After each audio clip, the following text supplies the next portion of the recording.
Hello viewers, మీ అందరికీ ఉగాది శుభాకాంక్షలు. ఈ రోజు మనం చేయబోతున్నాము ఉగాది పచ్చడి.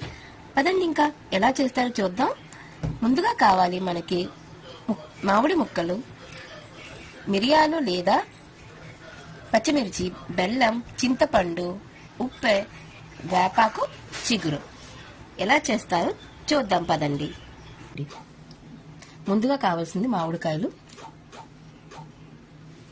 వేపాకు, చిగురు కలుపుకోండి. తర్వాత ముక్కలుగా కట్ చేసుకున్న పచ్చిమిర్చి, కొద్దిగా ఉప్పు, తర్వాత బెల్లం,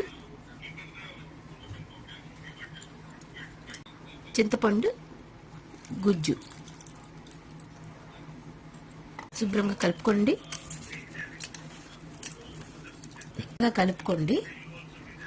అన్ని పదార్థాలు సమానంగా మిక్స్ అయ్యేలా కలుపుకోండి. ఇప్పుడు మన ఉగాది పచ్చడి రెడీ. ఇప్పుడు మనం దేవుడిని పూజించేసి తర్వాత అందరూ టేస్ట్ చేయొచ్చు.